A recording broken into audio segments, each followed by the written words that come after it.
Oke, selamat siang semuanya. Siang, Bu. Siang, Bu. Bu. Oke, hari ini kita akan melanjutkan diskusi tentang CTL dan juga RME. Kemarin beberapa sudah melaksanakan tanya jawab ya. Adakah pertanyaan yang belum terjawab kemarin?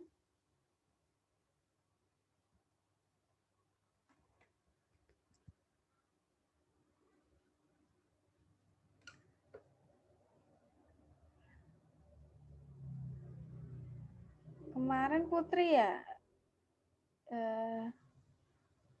yang jadi moderator minggu lalu. Iya, Bu. Nah, Saya. Kemarin semua pertanyaan sudah terjawab ya, Put? Sudah, Bu. Oke, berarti nggak ada PR gitu. Nah, hari ini kita akan melanjutkan CTL dan RME. Tadi saya sudah mengirimkan 2 file. Apakah sudah dibaca? Sudah, Bu. Sudah. Isinya apa? Kalau yang kan ada yang penjelasan mengenai PMRI sama PTL itu, Bu. Terus itu menjelaskan kayak konsep-konsepnya gitu, landasan-landasannya. Nah, kalau yang satunya itu kayak menjelaskan ciri-ciri dari konseptual itu seperti apa aja, Bu. Gitu. Yang saya tangkap. Ya, yang kontekstual ya, mungkin maksudnya Laras. Iya, Bu. Ya, karena agak mirip konseptual dengan kontekstual. Oke, baik, kita akan membahas satu persatu. Kalau kemarin sudah belajar teorinya, CTL dan juga RME, nah hari ini ingin lebih ke penerapan dalam pembelajaran matematika. Hanya saja, nah di sini di materi matematika SD. Oke. Sebentar.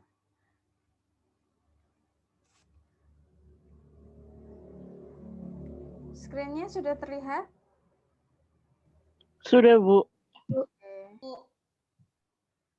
Nah, kita tidak akan mengulang teorinya lagi ya. Apa itu CTL? Komponennya ada berapa? Masih ingat? Ada 7, Bu. Apa Kalau di aja? situ ada 8, Bu. Sebentar. Di sini ada istilah komponen dan implementasi. Coba ya kita cek halaman 9.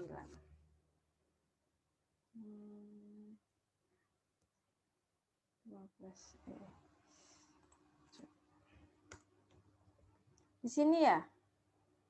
Yang tadi bilang ada 8 siapa? Kalista? Oh, Sylvia. Sylvia, Iya, Bu. lihatnya di bagian mana? Ada di sini. Itulah, Bu, tadi melakukan ABCDFG. Ya, implementasi atau yang komponen? Yang komponen ya? Iya, Bu, komponennya. Oh, jadi komponen gitu beda dengan prinsip CTL, Sylvia. Kalau di sini memang ada 8. Yang berbeda adalah ini ya, melakukan hubungan yang bermakna atau making meaningful connection. Sedangkan yang 7 prinsip itu diimplementasi CTL, Sylvia. Jadi melibatkan 7 komponen utama CTL.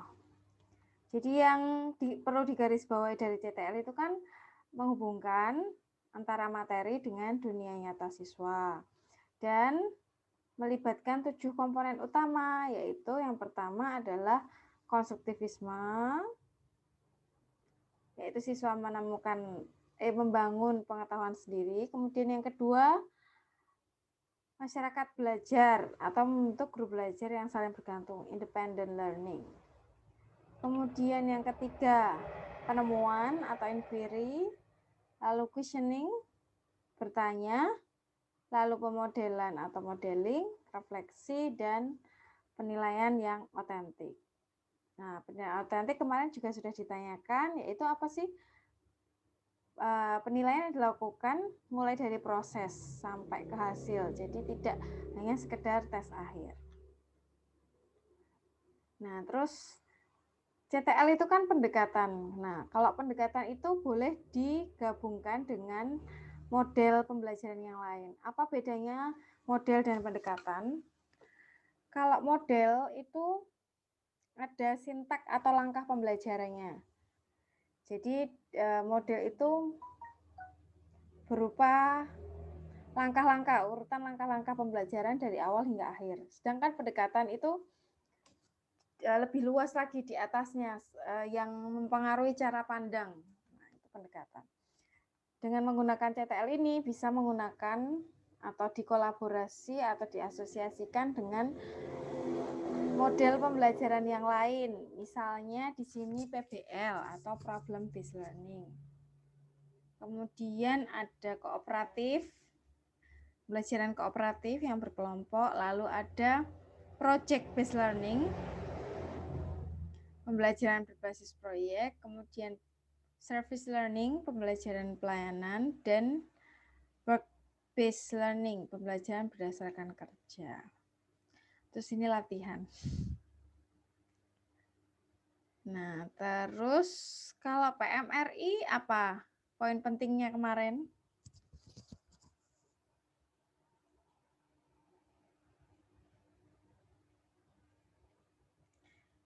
Kalau nggak salah, waktu akhir pertemuan kemarin ya, saya dengan Putri. Iya, Bu.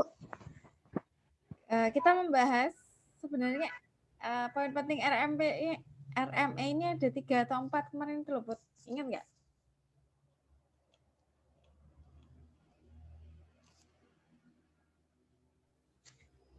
Kemarin itu PMRI ya, Bu? Lupa. Iya, Bu. Sebentar. Kalau di CTL ada 7 komponen penting, sedangkan di RME ada 3 poin pokok kan? Oh, iya, Bu. Apa Ada aja, Put?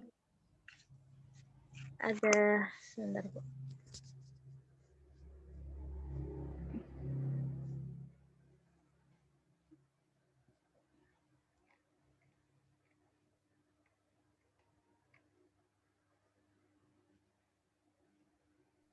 Ada penemuan secara terbimbing, terus fenomenologi didaktif, sama mengembangkan model-model sendiri, Bu.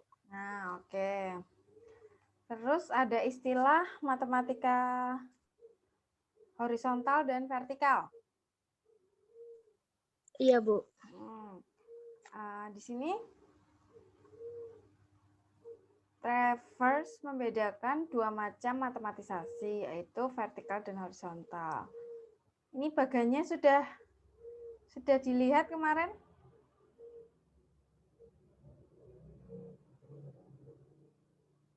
Di kelompok pemateri kemarin sudah ada belum ya? Belum, Bu. Belum ada ya. Membahas juga tidak menambahkan ini, belum? Belum, Bu. Nah, tapi pernah disinggung kayaknya istilah matematika horizontal dan vertikal. Sudah atau belum?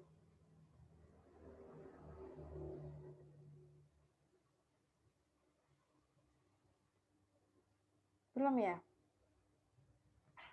Belum, Bu. Oke. Jadi di sini matematisasi itu ada 2, horizontal dan vertikal.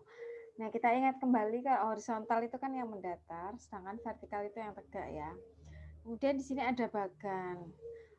Mana yang terjadi proses matematisasi horizontal, mana yang matematisasi vertikal. Nah, kalau horizontal itu berarti mulai dari ini, soal kontekstual.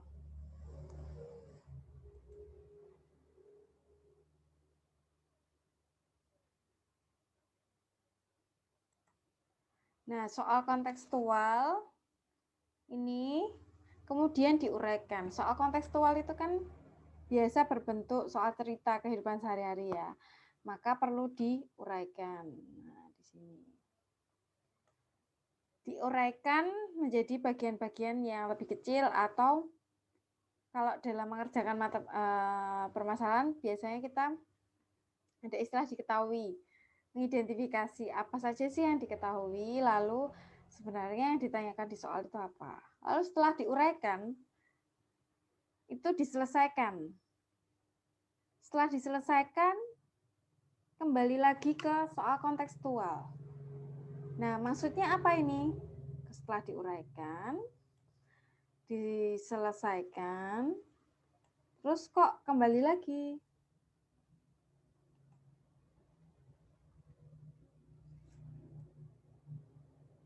Ada yang tahu kira-kira kembalinya itu bagaimana proses? Atau apa yang terjadi di sana setelah selesai, terus kok kembali lagi ke sini, ke soal kontekstual?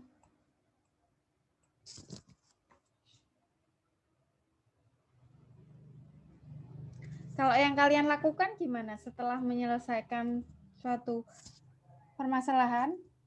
Membuat kesimpulan, Bu. Nah, menyimpulkannya gimana? Menyimpulkannya berdasarkan kontekstual yang ditanyakan. Nah, kan berdasarkan yang ditanyakan, itulah kenapa harus melihat kembali soal kontekstualnya setelah ketemu misalnya suatu bilangan, solusi.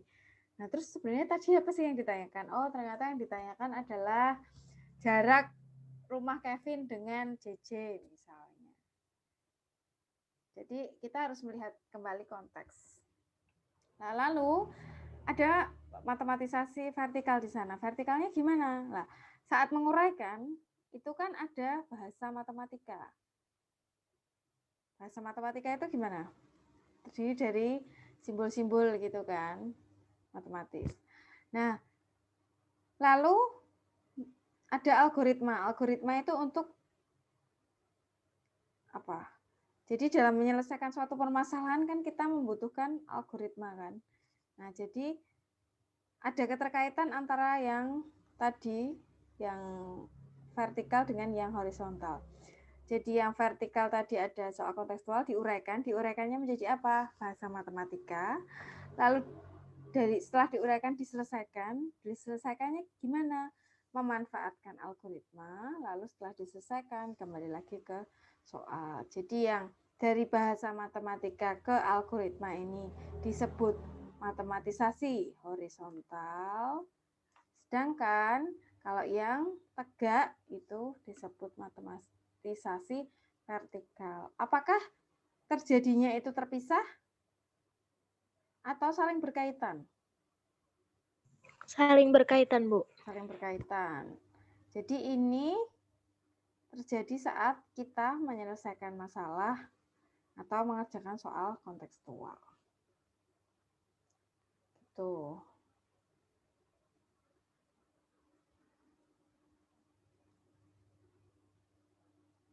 Nah, ini tadi ya yang disebutkan siapa Putri. Ada menemukan kembali secara seimbang atau bahasa Inggrisnya guided reinvention, lalu didaktika fenomenologi atau fenomenologi didaktik, dan yang ketiga ada self develop model, membangun sendiri, siswa membangun sendiri model. Nah, kemudian prinsip dari realistik itu titik awalnya harus benar-benar dari hal yang real berdasarkan pengalaman siswa, termasuk cara matematis yang sudah dimiliki supaya siswa dapat melibatkan diri dalam kegiatan. Nah, maka dalam PMRI itu tidak hanya dikaitkan dengan masalah kehidupan sehari-hari, tapi juga dengan cara yang sudah dimiliki siswa. Jadi ada koneksi matematis. Misalnya di materi SMP itu ada materi bangun ruang ya, ada kan, ada kubus balok kan di SMP. Nah, kubus balok dikaitkannya dengan apa?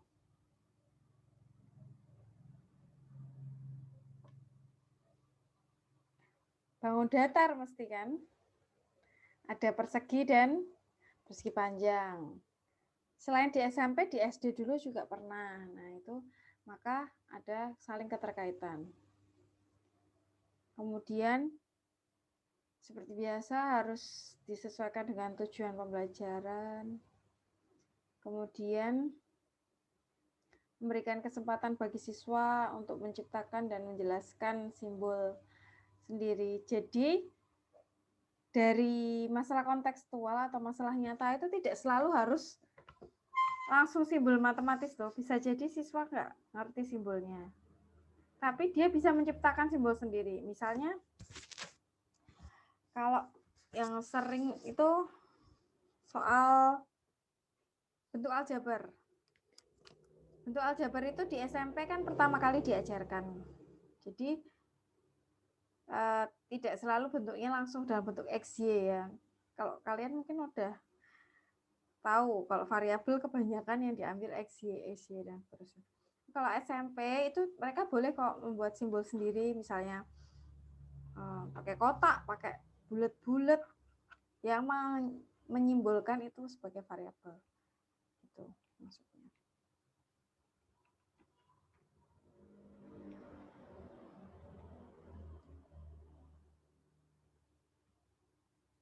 Terus kita langsung lihat ke contoh penerapannya aja.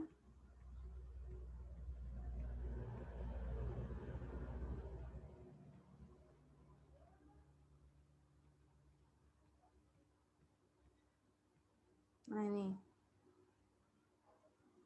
Penerapan dalam pembelajaran matematika SD. Sudah dibaca yang ini?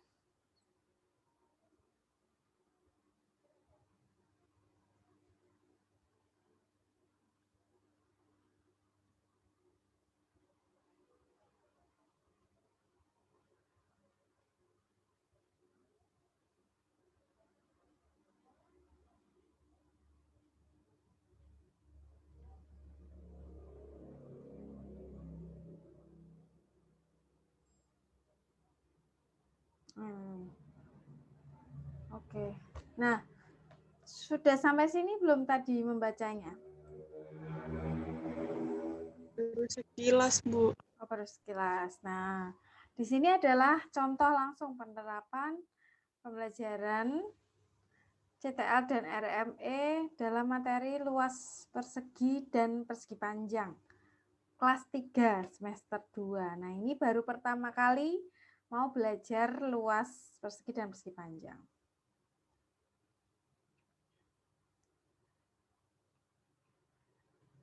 Nah, di sini bisa dipecah-pecah. Jadi mulai dari persegi panjang. Kira-kira kalau kalian jadi guru mulainya dari persegi dulu atau persegi panjang dulu?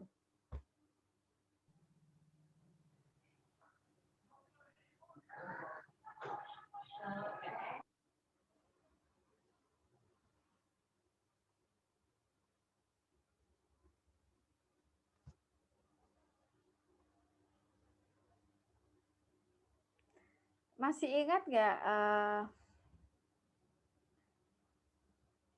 kalau dari pengertian sebenarnya hierarkinya tuh lebih luas mana, persegi panjang atau persegi? Persegi panjang, Bu. Persegi panjang ya. Dan kalau untuk menentukan luasnya, persegi dulu atau persegi panjang? Atau sama aja dibolak-balik, Bu?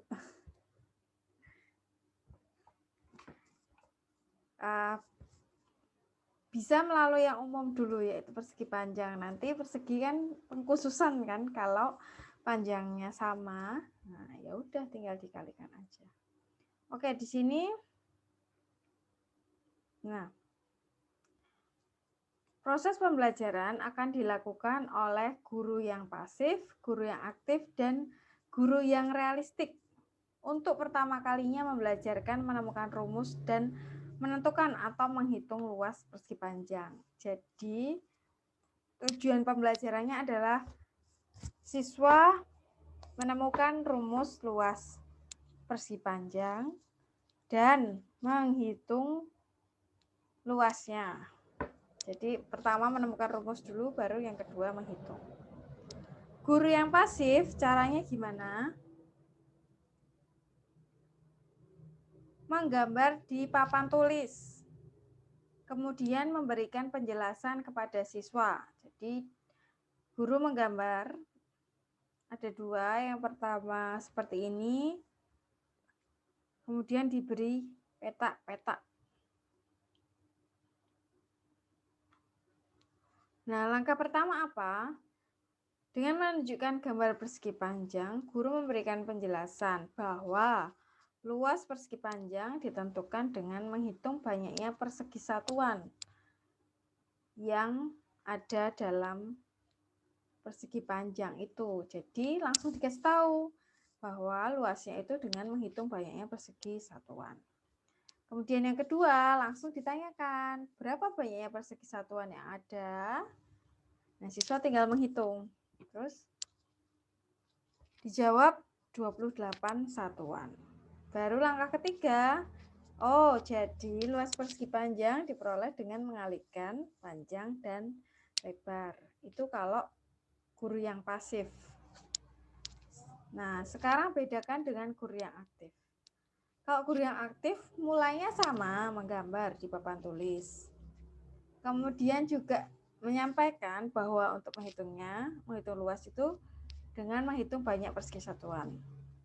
Tapi langkah kedua tidak bertanya berapa, tapi memberikan lembar kerja. Isinya apa? Isinya seperti ini. Jadi ada gambar beberapa persegi panjang, terus diminta mengamati menggunakan lalu melengkapi tabel. Ada gambar, kolomnya gambar luas, panjang dan lebar, lalu perkalian panjang dan lebar. Setelah itu disuruh memperhatikan kolom luas dan kolom yang panjang kali lebar. Lalu disuruh menyimpulkan. L sama dengan titik-titik kali titik-titik.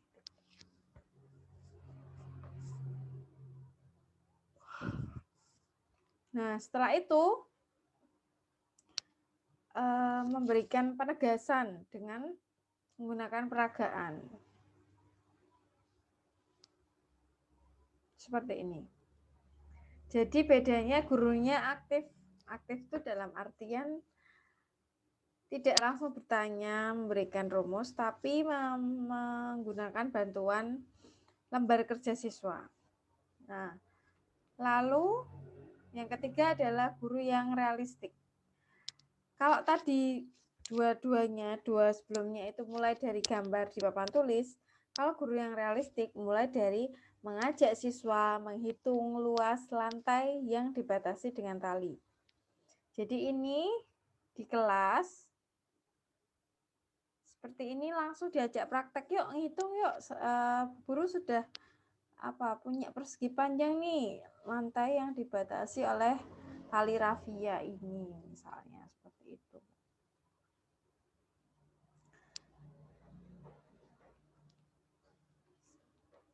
Selain lantai kira-kira apa lagi yang bisa dihitung?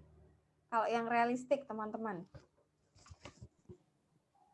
Buku, Bu. Buku gimana, Kevin? Nanti siswanya diminta buat membuat persegi-persegi gitu, Bu, di dalam bukunya. Oh, pakai buku berpetak gitu? Iya. Berarti hampir sama dengan yang di atas. Kalau di atas kan pakai papan tulis gurunya. Yang ini. Tapi itu langsung mulai dari siswa, langsung. Gitu maksudnya, Kevin? Iya, Bu. Maksud Kevin membuat seperti ini di buku tulis?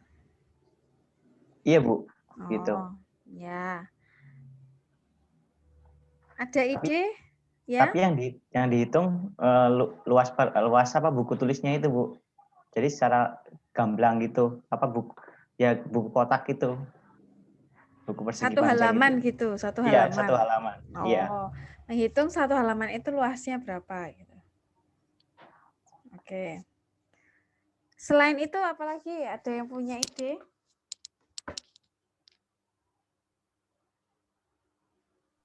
Kalau susunan meja atau kursi gitu Bu, kayak dijadiin satu gitu Bu. Nah masalahnya mejanya persegi enggak? Iya sih banyak. Nah kalau mejanya kayak lab mikro malah trapesium. Oke, bisa sih. Tapi jangan mejanya dicoret-coret ya. Mejanya tuh persegi panjang. Mari kita buat persegi satuannya. Nanti dimarahin ya. Nah, dalam meminta atau memberikan permasalahan itu juga harus logis. Kalau ini misalnya ngapain sih kok kita harus menghitung luas lantai? Kalau siswanya tanya gitu, kamu meh jawab apa?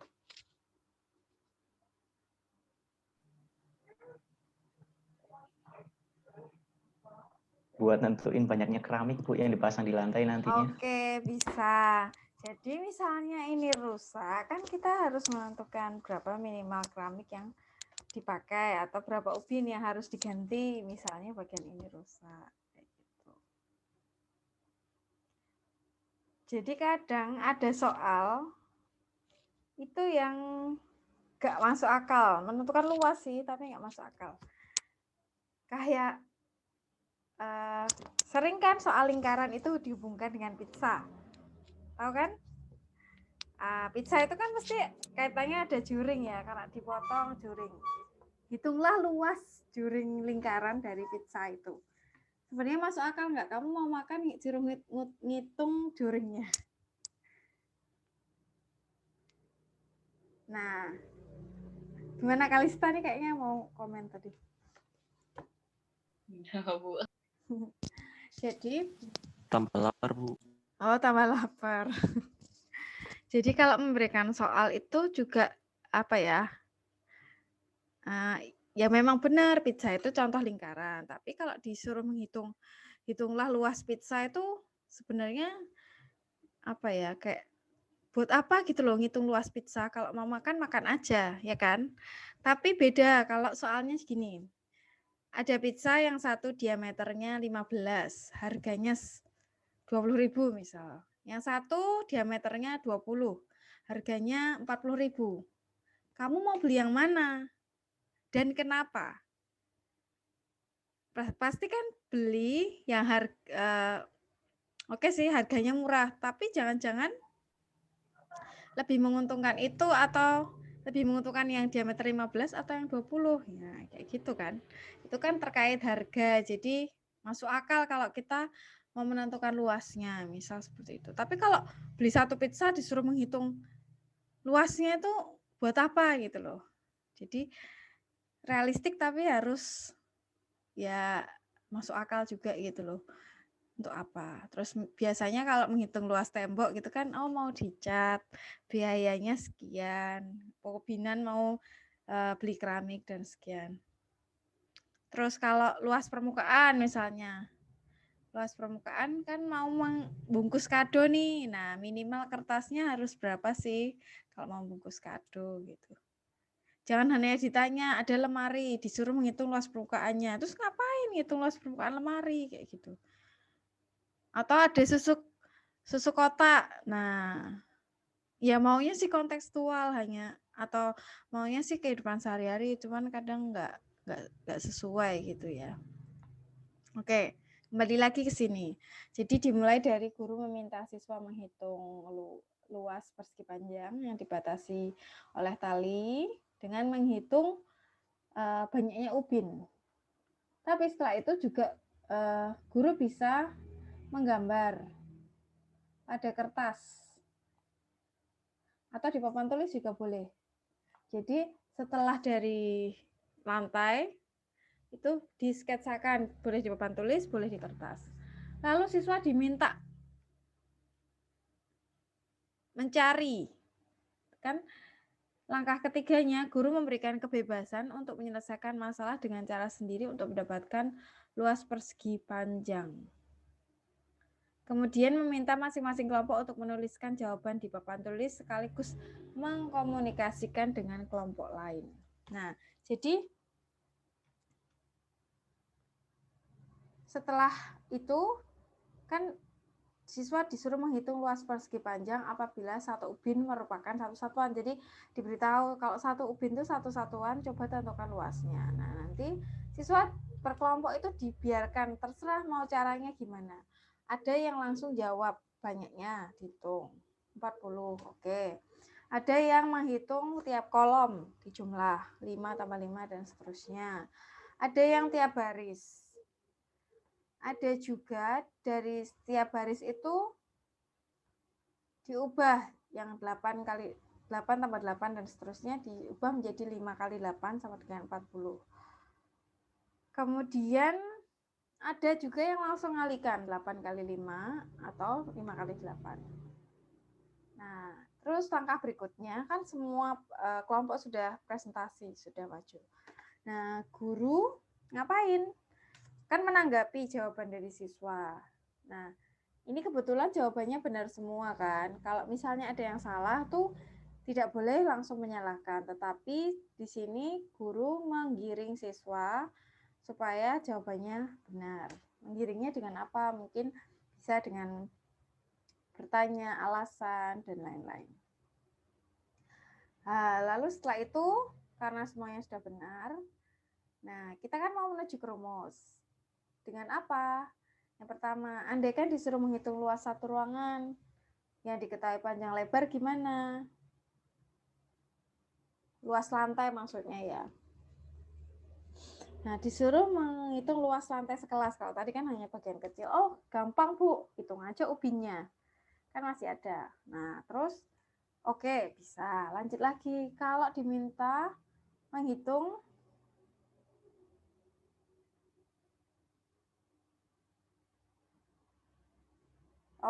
di sini tambah. Apakah kita harus menghitung satu persatu? Nah, atau kita harus mengetahui ya banyaknya ubin setiap baris dan kolom. Lalu habis itu bagaimana kalau disuruh menghitung luas halaman sekolah atau luas ruang kelas semuanya. Nah, kalau kelas-kelas masih ada ubin-ubinnya, mudah ya. Kalau halaman sekolah yang berbentuk rumput, nah mau menghitungnya gimana? Berarti kan harus mengetahui panjang dan lebar. Dan bisa menggunakan rumus. Nah, lalu baru mulai bertitik tolak dari jawaban siswa. Guru mengajak untuk menemukan luas persegi panjang sebagai contoh berikut. Jadi diketahui, kemudian menggunakan gambar, lalu dapat diperoleh dengan mengalihkan banyaknya panjang dan lebar. Gitu.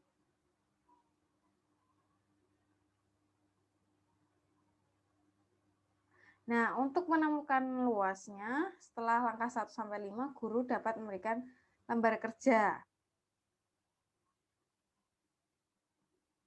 yang digunakan guru aktif. Lembar kerja yang mana tadi? Nah, jadi setelah itu boleh pakai ini. Lembar kerja siswa. Nah, setelah itu apa?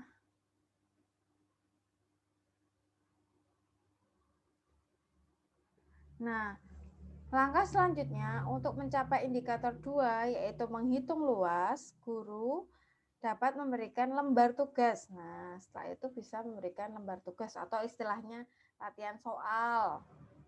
Nah, ini latihan soalnya langsung dalam bentuk matematika. Boleh nggak kalau latihan soalnya masih bentuknya soal kontekstual?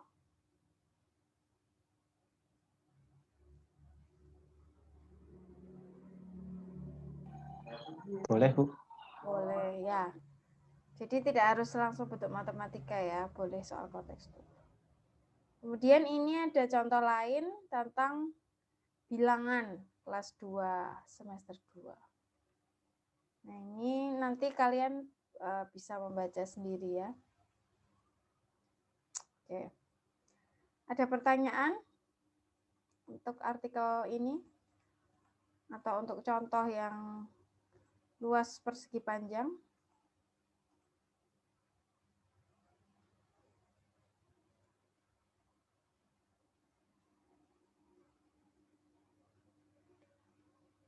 Belum? Oke. Kalau belum, saya lanjutkan ke yang kedua, mendesain soal kontekstual. Pernahkah membuat soal kontekstual? Nah, Bu, Kapan, Kevin? KLM kemarin. Oh, kamu salah satu tim? Iya, Bu. Oke. Bagus deh. Oke, nah sebelum membuat kan tentu kita harus tahu apakah ada semacam kriteria atau level, kemudian konteks situasinya apa. Nah, di sini pertama ada 4 macam konteks. Konteks, istilah lain konteks itu situasi ya. Jadi konteks atau situasi yang bisa dipakai untuk membuat soal, yaitu yang pertama personal siswa. Berkaitan langsung dengan kehidupan siswa, baik di rumah, dengan keluarga, maupun dengan teman sekelas. Nah, contohnya, A dan B teman sebangku, jarak rumah A ke sekolah 3 kilo, jarak rumah B ke sekolah 5 km. Berapa jarak rumah mereka? Kira-kira berapa?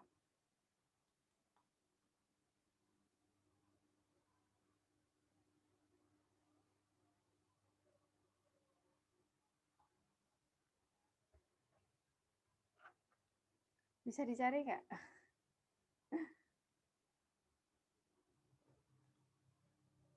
Apakah 4 kilo? Oh, triple Pythagoras nih, 3, 4, 5. Terus yang kedua konteks sekolah. Sekolah atau akademik itu adalah situasi yang berkaitan dengan kehidupan akademik di sekolah, di ruang kelas, dan kegiatan yang berkaitan dengan proses pembelajaran. Kalau di sini dicontohkan baris berbaris sebelum masuk kelas. Mungkin TK ya, TK atau enggak SD kelas 1.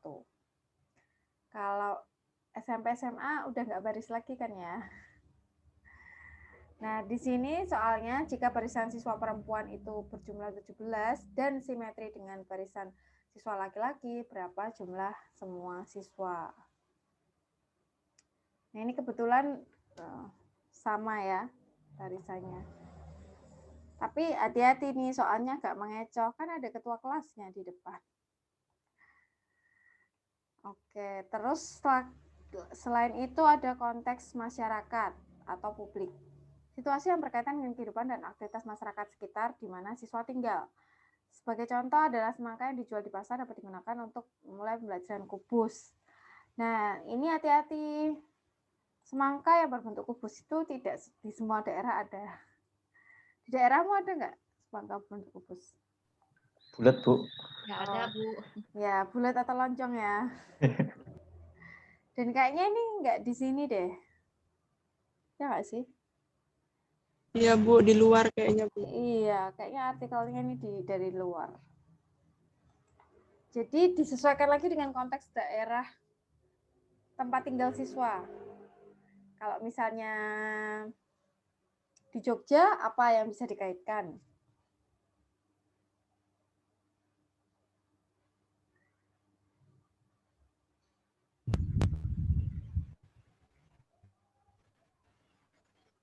Tetot. Kalau di Jogja, udah pada kenal Jogja kan? Atau jangan-jangan belum sempat ke Jogja? Udah kan? Sudah, Bu.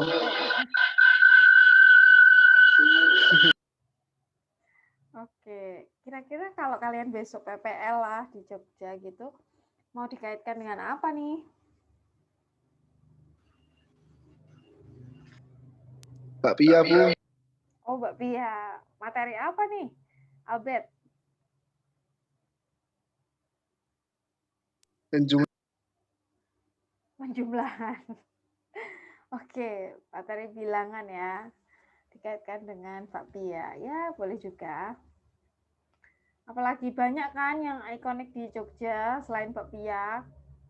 Geometri, ada Jogja Kembali. Terus koordinat bisa memakai apa? Titik 0 km Jalan Malioboro sebagai koordinat bisa. Terus apa lagi? Tugu Jogja, Bu. Oke, Tugu Jogja kaitannya sama apa itu? Tugu Jogja, Merapi, sama Pantai Selatan. Koordinat, Bu. Wih, segaris gitu. Tugu Iya, Bu. Jogja. Yang segaris itu Merapi, Tugu Jogja sama Keraton. Oh iya, Bu. Sama Keraton, Bu. Iya. Garis. Terus apa lagi? Banyak ya wisata-wisata yang bisa dikaitkan konteksnya. Bahkan kayak Taman Sari, Keraton, terus Candi Prambanan ya, walaupun masuknya Jawa Tengah, masih bisa lah ya kita kaitkan dengan konteks.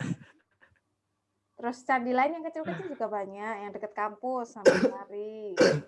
Ya, seperti itu banyak sekali konteks yang bisa digali.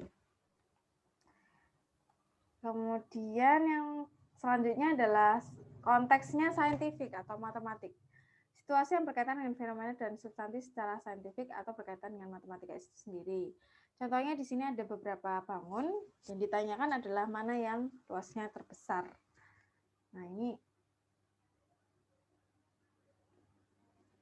mungkin kalau nggak ada petanya agak bingung ya. Kalau ini udah kelihatan sih yang kuning.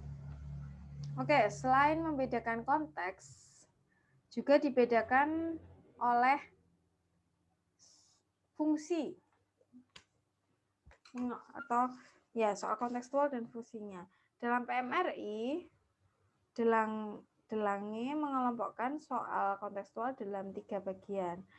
Yaitu yang pertama tidak ada konteks sama sekali. Kalau tidak ada konteks berarti bentuknya adalah formal matematika. Langsung kalau persamaan ya X kuadrat dikurangi 5X tambah 6 sama dengan 0. Kemudian konteks dress up atau kamuflase. Nah, ini yang paling sering sih guru mungkin dalam membuat soal yang ini, yang dress up ya. Dress up itu sebenarnya bentuknya matematika, ini loh.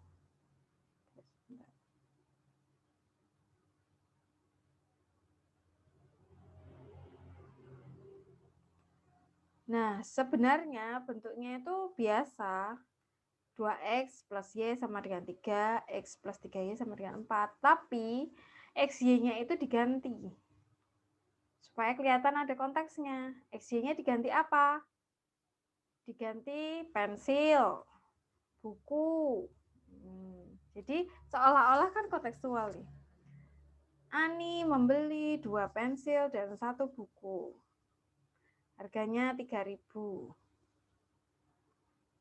Terus siapa lagi temannya? Membeli 1 pensil dan 3 buku. Harga 4.000. Nah, sebenarnya itu masih kamuflase atau dress up. Dibuat seolah-olah ada konteksnya.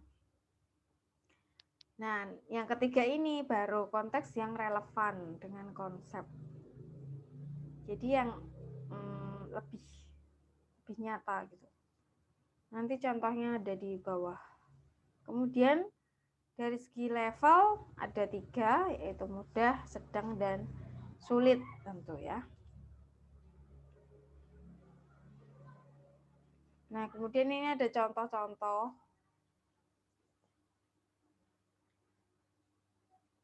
Misalnya sistem persamaan linier ya.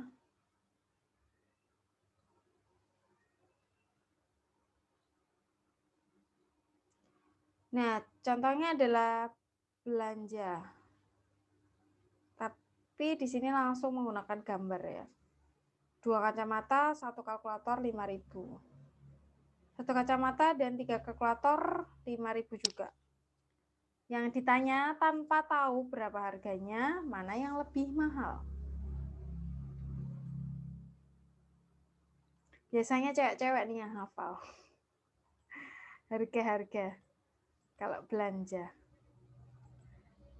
Pasti yang kalau ada barang yang kalian beli yang lebih murah atau yang lebih mahal? Murah, Bu. Murah dan diskon, Bu.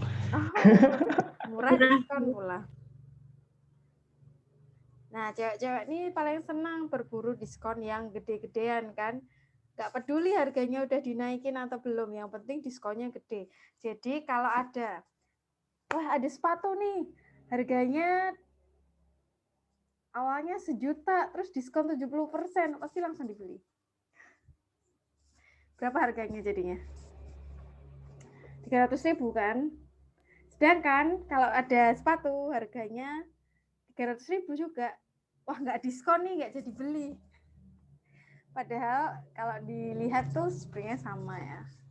Itulah kenapa kalau di mall-mall biasanya cewek-cewek tuh langsung melihat diskonnya dulu. Wah, berapa nih diskonnya gitu. Oke, kalau dalam konteks ini kacamata sama kalkulator lebih mahal yang mana? Gak usah ngitung tapi. Kalau menghitung pasti bisa. Kalian nebak yang mana yang lebih mahal?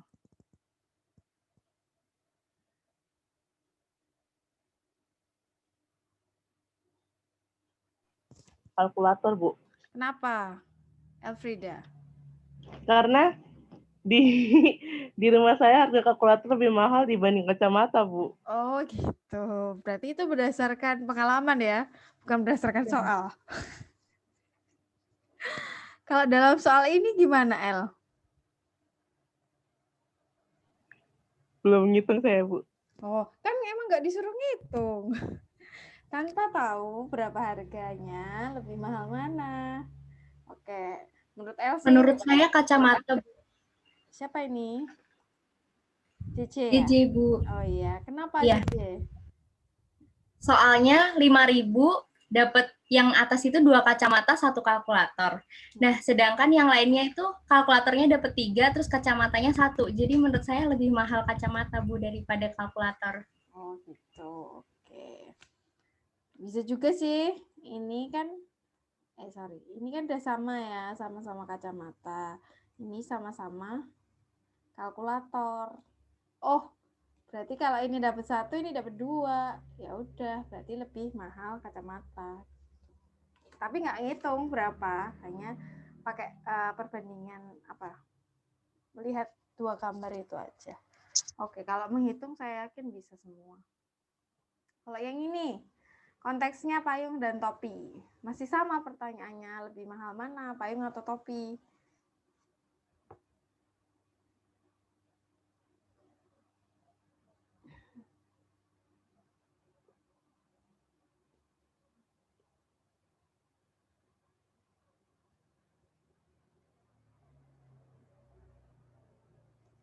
Yang mana?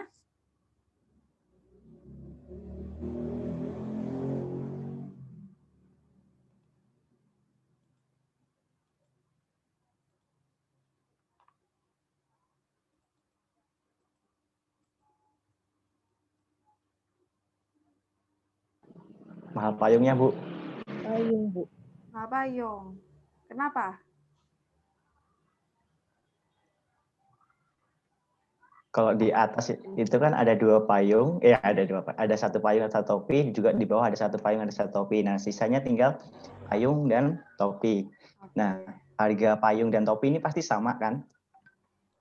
Nah, sama? kalau berarti, ya maksudnya topi payung yang di atas dengan topi payung yang di bawah itu sama.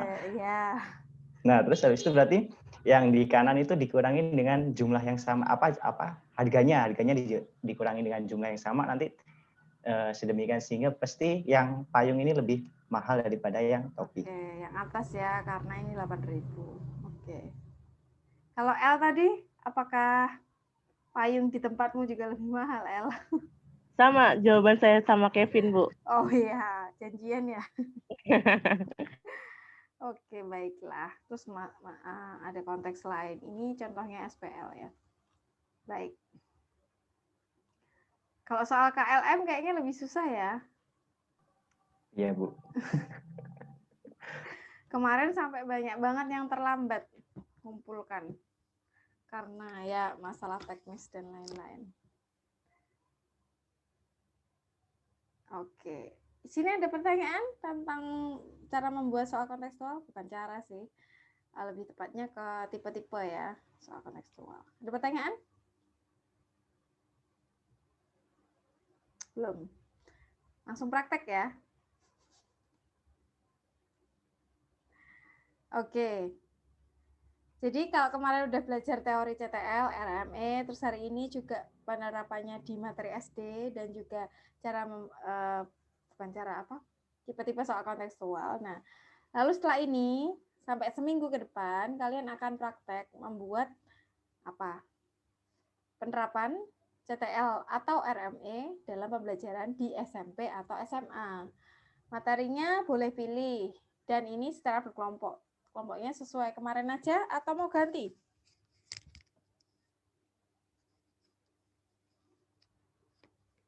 Sesuai kemarin aja ya? Iya, Bu. Iya, Bu. Ya, Bu. Ya. Nah, CTL dan RME-nya boleh milih, materinya juga boleh milih. Yang penting SMP atau SMA, bukan SD. Terus dikumpulkan minggu depan. Nah, seperti apa? Seperti contoh yang tadi, guru realistik. Jadi ada awalan pembelajarannya, masalahnya apa? Kemudian bagaimana sih guru menentunya, termasuk pertanyaannya. Pertanyaannya, atau misalnya guru menggambar apa. Kemudian tadi kan siswa disuruh menyelesaikan. Nah, menyelesaikan kan ada beberapa alternatif tadi loh. Nah, termasuk kalian menuliskan itu. Kira-kira alternatifnya siswa bakal menjawab apa aja ya.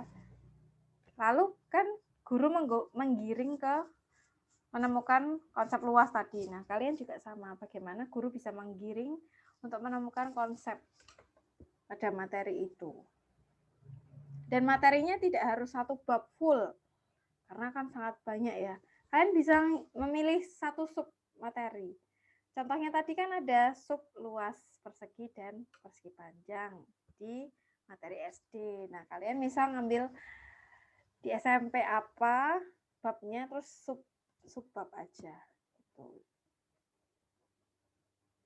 Jadi mengerjakannya tidak hari ini harus selesai, tapi 1 minggu sampai minggu depan. Terus minggu depan berarti lanjut USIP 2 ya? Ada materi lain nggak sih? Sorry lupa. Saya ketukar-tukar antara PMAT SMA dengan psikologi. SMP dengan psikologi. Agendanya apa ya minggu depan? Kayaknya masih ada materi 7 deh, Bu. Oh, sorry. Teori Van Hill ya? Materi kelompok 7, sorry, ketinggalan. Materi kelompok 7 dulu, teori Van Hill ya. Oke, untuk tugas yang hari ini tentang CTL RME ada pertanyaan? Ibu mau tanya, tadi kan Ibu bilang yang CTL dan RME bisa milih, berarti kita boleh milih misalkan CTL atau RME gitu, Bu, maksudnya, Bu, atau Iya. gimana, Bu? Ya, betul. Memilih salah satu. Oke, Bu. Terima kasih, Bu. Ya, sama-sama Laras. Ada lagi?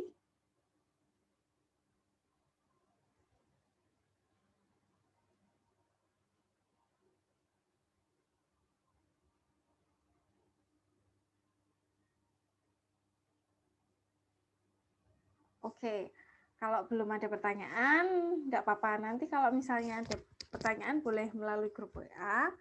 Nah, hari ini kalian bisa mulai diskusinya, mau menentukan materinya apa, mau pakai CTL atau RME, kemudian kira-kira soal kontekstual yang untuk memulai pembelajarannya gimana. Itu ya. Berarti pertemuan Zoom-nya sudah cukup dan saya akhiri dulu. Terima kasih semuanya, selamat siang. Selamat siang, Bu. Selamat siang, Bu. Selamat siang, Bu. Terima kasih.